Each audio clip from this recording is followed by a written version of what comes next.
رات کا وقت تھا اور پورے شہر میں ایک عجیب خاموشی چھا گئی تھی۔ چاندنی کی ہلکی روشنی سڑکوں پر بکھری ہوئی تھی، لیکن ان سڑکوں پر چلنا کسی غیر محفوظ علاقے میں قدم رکھنے جیسا تھا۔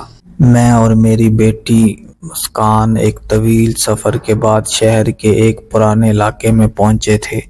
یہ جگہ جہاں ہم نے اپنا نیا گھر خریدا تھا کافی دور دراز تھی، اور یہاں کا ماحول ہمیشہ کی طرح خاموش اور سنسان رہتا تھا۔ پاپا، کیا یہاں کوئی اور لوگ نہیں رہتے؟ مسکان نے سوال کیا۔ اس کی آواز میں خوف اور تجسس کی جھلک تھی۔ نہیں بیٹا، یہاں کچھ لوگ رہتے ہیں، لیکن یہ علاقہ زیادہ آباد نہیں ہے۔ ہمیں بس محتاط رہنا ہوگا۔ میں نے اس کی پریشانی کو دور کرنے کی کوشش کی۔ ہم گھر کی طرف بڑھتے گئے اور مسکان کی آنکھوں میں جستجو تھی کہ وہ اس پراسرار علاقے کے بارے میں کچھ اور جان سکے۔ میں جانتا تھا کہ وہ ہمیشہ سے مہم جو اور نئے تجربات کے لیے تیار رہتی تھی۔ گھر کے قریب پہنچتے ہی ایک عجیب سا احساس ہوا، جیسے کوئی ہمیں دیکھ رہا ہو، لیکن ارد گرد کچھ نہیں تھا۔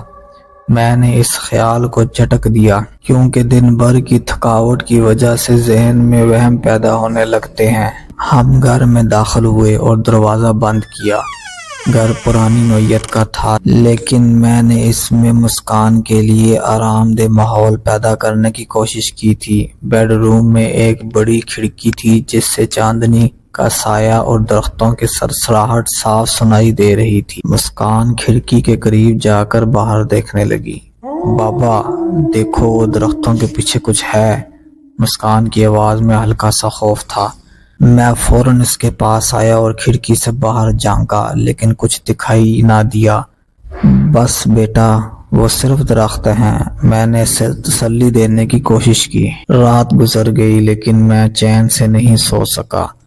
درختوں کی سرسراہٹ، سرد ہوا اور وہ عجیب سا احساس میرے ساتھ تھا۔ میں نے کئی بار مسکان کو چیک کیا، وہ گہری نیند میں تھی، لیکن مجھے محسوس ہو رہا تھا کہ کچھ غیر معمولی ہو رہا ہے۔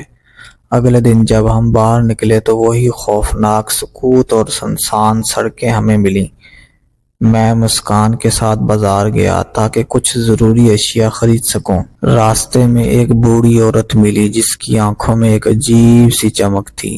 بیٹے، تم یہاں کیسے آئے؟ اس نے سوال کیا، اور اس کی آواز میں ایک ایسی گہرائی تھی جس سے میرے جسم میں سردی کی لہر دوڑ گئی۔ ہم یہاں نیا گھر خرید کر آئے ہیں، میں نے اس کا جواب دیا، لیکن وہ بس خاموش ہو گئی اور پھر ایک گہری سانس لے کر چلی گئی۔ رات کو جب ہم گھر واپس آئے تو دروازہ کھلا ہوا تھا۔ میری نظر فوراً اس پر پڑی۔ میں نے مسکان کو پیچھے کر لیا اور دروازے دھیرے سے بند کیا۔ یہ دروازہ کیسے کھلا؟ میں نے خود سے سوال کیا۔ مسکان بھی اس خوفناک منظر کو دیکھ کر سہم گئی تھی۔ بابا، مجھے نہیں اچھا لگ رہا، کچھ تو ہے جو ہمیں نہیں دیکھنا چاہیے۔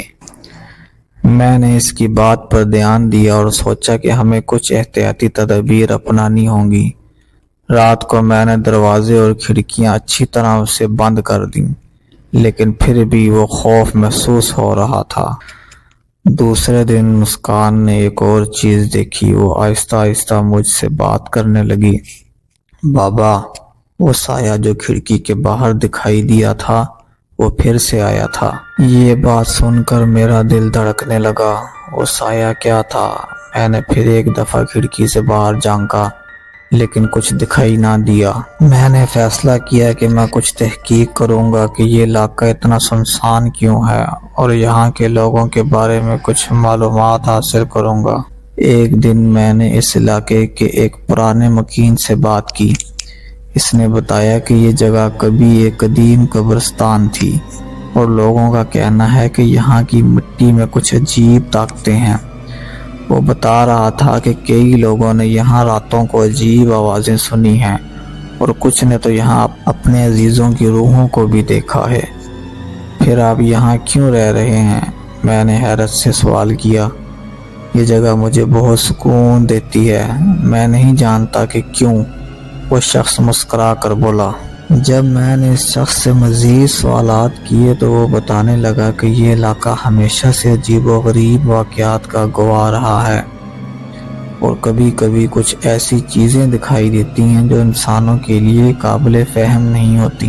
یہ سن کر میں واپس گھر آیا اور مسکان کو بتایا کہ ہم کچھ دنوں کے لیے یہاں سے باہر چلیں گے، لیکن جب ہم گھر پہنچے تو گھر کا ماحول اور بھی پراسرار ہو چکا تھا۔ مسکان کی آنکھوں میں خوف تھا اور اس کے چہرے پر رنگت غائب ہو چکی تھی۔ بابا، کچھ اور لوگ ہیں یہاں، وہ چھپے ہوئے ہیں اور مجھے دیکھ رہے ہیں۔ مسکان کی آواز میں لرزہ تھا۔ اسی وقت ایک دروازہ آہستہ آہستہ کھلا اور ایک سرد ہوا نے ہمیں گھیر لیا۔ میں نے مسکان کو اپنے ساتھ کیا اور فوراً دروازہ بند کرنے کی کوشش کی، لیکن پھر اچانک باہر سے ایک آواز آئی۔ وہ آواز ایسی تھی جیسے کوئی ہمارا نام لے رہا ہو، لیکن اور کچھ غیر انسانی تھی۔ تمہیں بچایا نہیں جا سکتا، تم دونوں ہمارے ہی ہو۔ وہ آواز پراسرار اور دہشتناک تھی۔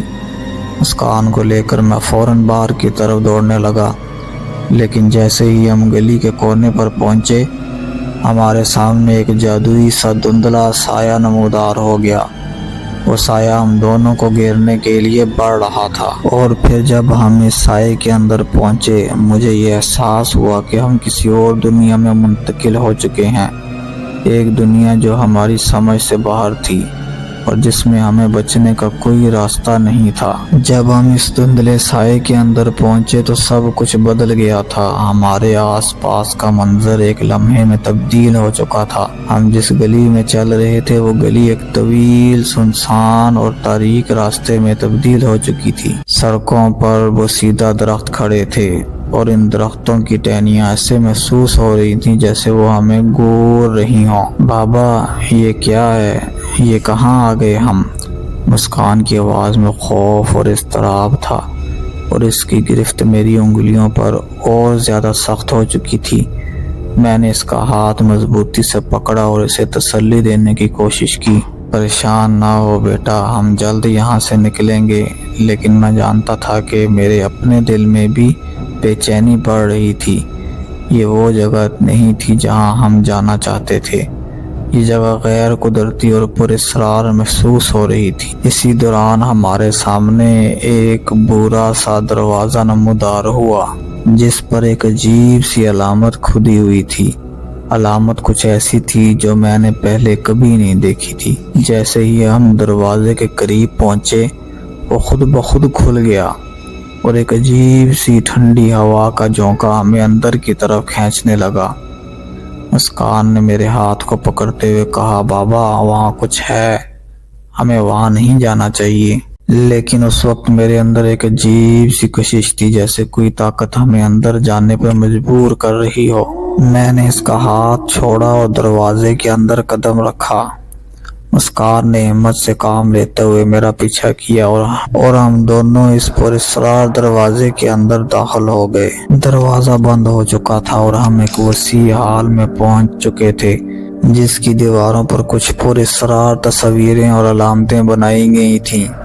ہر تصویر میں ایک ہی جیسے خوفناک چہرے نظر آ رہے تھے جن کی آنکھوں میں خوف کا عنصر تھا اور وہ جیسے ہمیں گور رہے تھے۔ یہ کیا ہے؟ مسکان نے کانپتے ہوئے سوال کیا۔ میں اس کا سوال کا جواب دینے کی بجائے خاموش رہا۔ میرے اندر بھی ایک غیر معمولی نوعیت کی پریشانی تھی۔ یہ حال کسی بھی عام انسان کے لیے نہیں تھا۔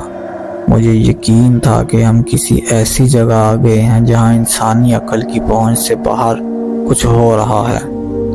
پھر اچانک ایک ہنسنے کی آواز آئی جو پہلے دھیرے سے سنی جا رہی تھی، لیکن پھر وہ آواز تیز ہونے لگی اور ہم نے ایک سایہ دار شکل کو ہال کے ایک کونے میں حرکت کرتے ہوئے دیکھا۔